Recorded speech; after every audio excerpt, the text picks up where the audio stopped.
का 79वां स्वतंत्रता दिवस है। हाँ बेटा अच्छी बोल रही। स्वतंत्रता दिवस की सभी को बहुत बहुत बधाई। माननीय डायरेक्टर सर, प्रिंसिपल मैम, सभी शिक्षक एवं मेरे सभी छात्र छात्राओं को बहुत बहुत बधाइयाँ आज इस शुभ दिन के लिए। जो सबसे पहले तो एक बार जोर से नारा लगाते हैं, ऊर्जा का एक बार सभी के अंदर प्रसार होना चाहिए। भारत माता की जय, भारत माता की जय, वंदे मातरम, वंदे मातरम। तो जितनी जोर से ये आवाज पहुंची है, सोचो तुम गिनती के 100 भी नहीं हो पूरे, और तुम लोगों से कई गुना ज्यादा हजारों हजार सैनिकों ने, हमारे जो स्वतंत्रता सेनानी हैं, उन्होंने हजारों संख्या में अपना बलिदान दिया है अपने इस जीवन का। जब हम सोचते हैं कि जरा सी हमको चोट लग जाए तो कैसे करने लगते हैं हम, लेकिन उन्होंने हमारी देश की आज़ादी के लिए अपने जीवन के बारे में नहीं सोचा, अपने परिवार के बारे में नहीं सोचा। उन्होंने सबसे ऊपर किसको रखा? राष्ट्र हित को। हमें भी सबसे ऊपर किसको रखना है? राष्ट्र हित को।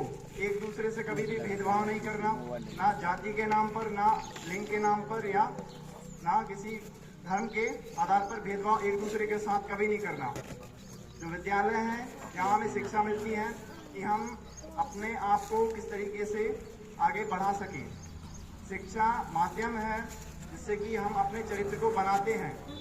यहाँ केवल पढ़ाई नहीं होती, बल्कि हमें अपने जीवन में किस तरीके से आगे बढ़ना है, जो आगे जीवन में चुनौतियाँ हैं उनको किस तरीके से उनका समाधान करना है, वो हमें सीखने को यहाँ मिलता है। तो उन्हीं में हमारे जो प्रेरणा के स्रोत हैं वो है हमारे सबसे पहले तो स्वतंत्रता सेनानी।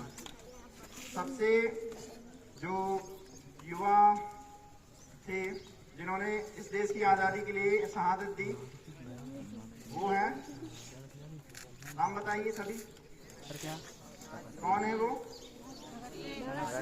शहीद आजम भगत सिंह। कौन? उन्होंने जब उनको फांसी दी जा रही थी, उनका किस्सा बताता हूँ। उनको जब फांसी दी जा रही थी तो उन्होंने, जो जापान के एक क्रांतिकारी हैं, उनको वो बहुत पढ़ते थे क्योंकि उनके विचारों से वो बहुत प्रभावित थे। तो अंतिम समय जब आया, जब उनको फांसी के लिए बुलाया गया कि चलिए भगत सिंह आपकी फांसी का समय हो चुका है, तो उन्होंने क्या बोला लास्ट मोमेंट पे कि रुक जाओ, अभी मेरा थोड़ा सा बाकी रह गया पढ़ने को। तो समझ सकते हो। और वो किसको पढ़ रहे थे? एक क्रांतिकारी को, उनके विचारों को, कि किस तरीके से हम इस दुनिया को बेहतर बना सकते हैं। हमें कभी भी धर्म को ऊपर नहीं रखना है, ना कभी जाति को ऊपर रखना है।